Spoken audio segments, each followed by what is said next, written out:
اللہ سبحانہ وتعالیٰ نے غذا کے اندر ہی علاج بھی رکھا ہے. یعنی غذا صرف ہماری بھوک مٹانے کے لیے نہیں ہے، صرف انرجی دینے کے لیے نہیں ہے، بلکہ اس کے ساتھ ساتھ ہمارا علاج بھی. تو جب آپ کبھی بیمار ہوں اور کچھ کھانے لگے اور سمجھ نہ آئے کہ کھانا چاہیے یا نہیں، تو دعا کر لیا کرے کہ اللہ تعالیٰ اس کو میرے لیے غذا اور دوا دونوں ہی بنا. ٹھیک ہے، تو کوئی بھی فوڈ آپ کے لیے غذا بھی ہے اور علاج بھی ہے. کیونکہ ہم تو اپنی خواہشات کے پیچھے چلتے ہیں نا، یا پھر شبہات کا شکار ہوتے ہیں. ایسی باتیں بنی ہوئی ان کی کوئی حقیقت نہیں. پھر جب زندگی کا ایک وقت آتا ہے جب ہمارا جسم جو بہت زیادہ اس میں ٹاکسنز ہو جاتے ہیں، وہ غلط غذا کھا کھا کے جب وہ اپنے اثرات چھوڑنے لگتا ہے، تو پھر ہم کہتے ہیں اچھا چلو پرہیزی کر لیتے ہیں. تو پہلے سے اگر کر لیں تو زیادہ بہتر ہے. ٹھیک ہے، تو اگر میں آپ سب کو یہ ہوم ورک دے دوں کہ اپنا بلڈ گروپ جانیں اور اس علم کو مزید تھوڑا سا حاصل کریں، تو اٹس انٹرسٹنگ اور اس سے فائدہ ہوتا ہے. پہلی بات یا پہلا اصول کلیہ قاعدہ یہ ہے کہ صحت کو نقصان دینے والی غذا سے پرہیز کریں.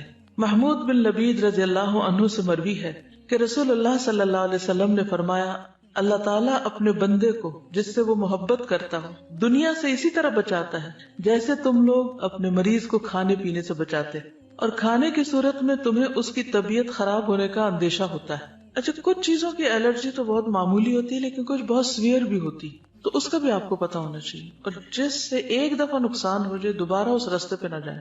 رسول اللہ صلی اللہ علیہ وسلم نے فرمایا، جب اللہ تعالیٰ کسی بندے سے محبت کرتے ہیں تو اسے دنیا سے اس طرح روکتے ہیں جس طرح تم میں سے کوئی اپنے مریض کو پانی سے روکتا ہے. بعض بیماریوں میں پانی پینا نقصان دہ ہوتا ہے، کسی کو معلوم ہے؟ معلوم ہے آپ کو یہ بات؟ کچھ عرصے سے ایک میل اور ایک ٹوٹکا ایسا ہر ایک کو سرکولیٹ کیا جاتا ہے جس میں پانی پینے کے فوائد بتائے جاتے ہیں، اور کہا جاتا ہے کہ 6 گلاس اور 8 گلاس اور 1.5 لیٹر اور اتنا پانی تو سویرے پی لیں اور پھر اتنا پییں اور اتنا پیئیں. یہ نسخہ بھی سب کو سوٹ نہیں کرتا، کیونکہ کچھ بیماریوں میں زیادہ پانی پینا نقصان دہ ہے. کچھ ہے اندازہ آپ کو وہ کون سی بیماری ہو سکتی؟ کڈنی ریلیٹڈ، کیونکہ بعض لوگوں کی کڈنیز ویک ہوتی ہیں، پوری طرح فنکشن نہیں کرتی. جب آپ ایکسٹرا پانی پی جاتے ہیں تو ان کو کام کرنے میں دقت پیش آتی اور وہ نقصان دہ ہوتی. کچھ بیماری ایسی تھی جس میں صرف سپ پانی دیا جاتا ہے. بعض اوقات مریض کو پانی دیا بھی نہیں جاتا، صرف ٹھنڈی برف کو لے کے اس کو کہا جاتا ہے کہ اپنے زبان پہ لگا لے، کہ پانی نقصان دہ ہے اس کے لیے. یس، وہ کہتی ہے میری خالہ کو 24 گھنٹوں میں 1 کپ پانی پینے کی اجازت ہے. اب اگر وہ اسی طرح کو ٹوٹکا پڑھ کے تو 1.5 لیٹر پی بیٹھے تو یہ پانی جو زندگی کی سورس ہے اسی انسان کے لیے نقصان دہ. تو یہ ٹھیک ہے، یہ ایکسٹریم کیسز میں ہوتا ہے، لیکن ویسے بھی ہر چیز کے اندر اعتدال ضروری ہے. کچھ عرصے تک تو یہ تھراپیز آپ کو کام دیں گی، کچھ عرصے کے بعد پھر وہ آپ کے لیے الٹا مشکل کا سبب بنے گی. ایک اور چیز یہ ہے کہ جب پانی پیئے مثلا تو ایک دم انڈیلے نہیں، انڈیلنے سے پرہیز کریں. مسنون طریقہ کیا ہے؟ 3 سانس میں پینا، اور اس کو بھی جیسے گھونٹ گھونٹ پیتے ہیں، یعنی جیسے کھا کے پیتے ہیں اس طرح پیئیں. ٹھیک، ایک ہوتا ہم تیزی سے پی جاتے ہیں، تیزی سے نہیں پی، رائٹ، گھونٹ گھونٹ گھونٹ گھونٹ کر کے. یعنی یہ نہیں کہ آپ کے ہونٹوں سے حلق میں جا پڑے، ٹیپ کھل گیا اور وہ ڈائریکٹ وہاں جائے، یعنی کہ آپ کی زبان اور آپ کا منہ جو ہے اس کا مزہ چکھے. اس طرح پینا زیادہ فائدہ مند ہے. لیکن ہم لوگ ہر وقت جلدی میں ہوتے ہیں نا، ہم کہتے ہیں جلدی سے یہ کام کر لیں، جلدی سے وہ کر لیں اور پھر بس کچھ اور کریں. تو ہے فرماتے ہیں کہ میں نبی صلی اللہ علیہ وسلم کی خدمت میں حاضر ہوا، آپ کے سامنے روٹی اور خشک کھجور تھی. روٹی اور خشک کھجور جیسے چھوارے ہوتے ہیں. نبی صلی اللہ علیہ وسلم نے فرمایا قریب ہو جاؤ اور کھاؤ.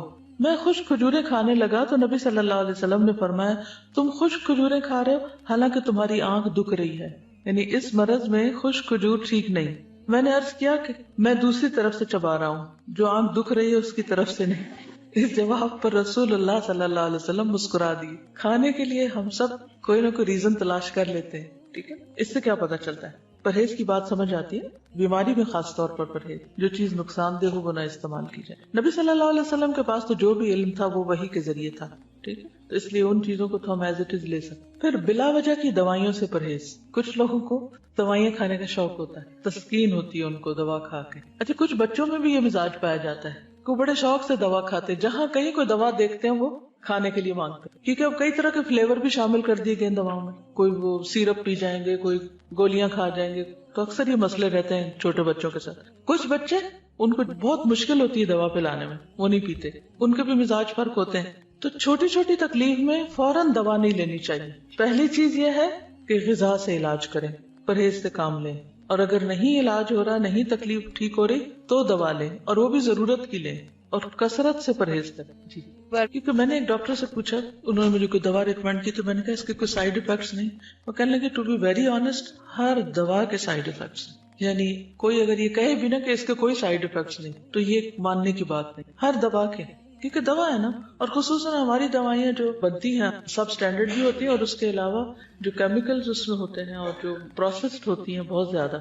ایک تو ہوتا نا کہ کوئی جڑی بوٹیاں ہیں یا کوئی غذا ہی سے ملتی جلتی دوائیں، اور ایک یہ ہے کہ ان کو اتنے پروسیسز سے گزارا جاتا ہے اور اس میں کلر شامل کر لیے جاتے ہیں کہ ان کے سائیڈ افیکٹس ہوتے ہی ہوتے ہیں. ٹھیک ہے، تو ہر دوا زہر ہے یا عنقریب زہر بن جائے گی، کیونکہ جب اس کی کثرت ہو جائے گی، زیادہ وہ آپ کے جسم میں اس کی کوانٹٹی ہو جائے گی تو وہ زہر بنی. جب دوا چھوڑے بھی تو سٹیپ بائی سٹیپ چھوڑے، ایک دم نہیں چھوڑے.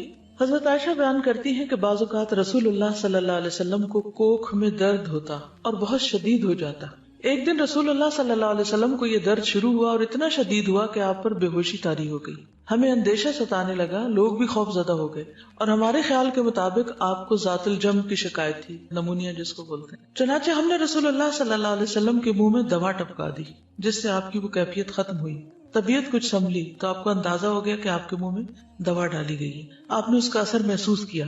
آپ نے فرمایا تمہارا خیال یہ ہے کہ اللہ عز و جل نے مجھ پر اس بیماری کو مسلط کیا، حالانکہ اللہ اسے مجھ پر کبھی بھی مسلط نہیں کرے گا.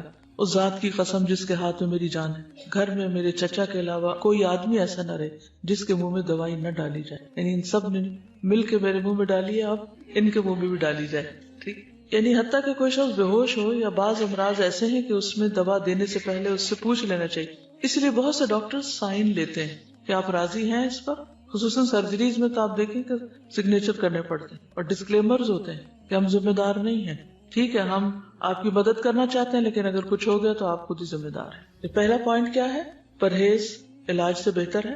دوسرا، بلا ضرورت دوا سے اجتناب. ایک اور چیز یاد رکھیے، جب کسی بھی دوا کے کھانے سے کوئی ریئیکشن فیل ہو رہا آپ کے جسم کے اندر کوئی چیز ایسی محسوس ہو رہی یا اسکن پہ یا کسی بھی طرح، تو فوری طور پر پھر مزید کنسلٹ کر لینا چاہیے. پھر موسموں کے اثرات کا خیال رکھنا چاہیے. سخت سردی اور سخت گرمی کے منفی اثرات سے بچنے کے لیے ہر ممکن احتیاط اور پرہیز، گھر، لباس، خوراک، تمام چیزیں موسم کے تقاضوں اور ضروریات کے مطابق ہوں.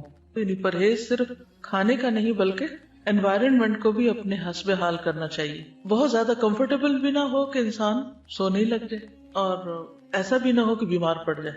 کچھ لوگ اتنی ہیٹنگ کر لیتے ہیں اس سے بھی نقصان ہوتا ہے، اور کچھ لوگ جو ہے وہ جرسی کے بغیر باہر نکل جاتے ہیں اور بیمار ہو کے واپس لوٹتے ہیں، تو وہ بھی ٹھیک نہیں. احتیاط بہتر ہے، اعتدال بہتر ہے. ہر شخص کو اپنے مزاج کو، اپنے جسم کو، اپنی ضروریات کو خود بھی سمجھنے کی کوشش کرنی چاہیے. اس میں بھیڑ چال نہیں کام دے گی کہ وہ یہ کر رہا ہے تو میں بھی، اس نے کچھ نہیں پہنا ہوا تو میں کیوں پہنتا ہوں. تو کسی کی نقالی مت کریں، اپنے مزاج اور اپنے بدن کو سمجھے کہ وہ کیا چاہتا ہے. اب اس میں آپ دیکھیے جیسے موسموں کے اثرات کی بات کی نا، تو سردی سے بچیے جب سردی زیادہ ہو، گرمی سے بچیے جب گرمی زیادہ. اسی طرح اگر بہار کے موسم میں آپ کو کسی خاص پودے سے الرجی ہے یا اور کوئی چیز سوٹ نہیں کرتی تو اس سے بھی بچنے کی ضرورت ہے. پھر وبائی اور متعدی امراض. متعدی کس کو کہتے ہیں؟ کنٹیجیس، جو دوسرے کو لگ جائے. جیسے فعل لازم اور فعل متعدی ہوتا ہے. متعدی کون سا ہوتا ہے؟ جو مفعول طلب کرتا ہے. تو اسی طرح متعدی بیماری وہ ہوتی ہے کہ جو ایک سے آگے دوسرے کو جا پہنچتی. امراض پھیلنے کے موسموں خصوصاً برسات اور گرمی میں خصوصی حفاظتی تدابیر کرنا، مثلا پانی کے ذخائر صاف رکھنا، رہائشی علاقوں کے آس پاس مچھروں، مکھیوں اور دیگر کیڑے مکوڑوں کی امکانی افزائش کی روک تھام کے لیے ادویات وغیرہ چھڑکنے کا انتظام کرنا، اور اپنے تمام گرد و پیش کو حفظان صحت کے اصولوں کے مطابق ڈھالنا. گلے سڑے یا پہلے سے کاٹ کر رکھے ہوئے پھل یا سبزیاں کھانے سے پرہیز کرنا. یہ ساری چیزیں اس میں آ جاتی ہیں. یہاں پر حفاظتی ٹیکوں کی بات کی گئی ہے جس کے میں پرسنلی سخت خلاف ہوں. اس لیے میں کسی کو بھی یہ مشورہ نہیں دیتی کہ وہ بچوں کو یا بڑوں کو حفاظتی ٹیکے لگوائیں. کئی لوگ فلو شاٹس لیتے رہتے ہیں اور بعض لوگ بچوں کو جو حفاظتی ٹیکے لگواتے ہیں اور وہ سمجھتے ہیں کہ اس میں شفا ہے. اگر آپ اس پر تھوڑی سی ریسرچ کریں تو آپ کو پتہ چل جائے گا کہ یہ بذات خود بچوں کے اندر کتنی ڈسیبلٹیز پیدا کر دیتے ہیں.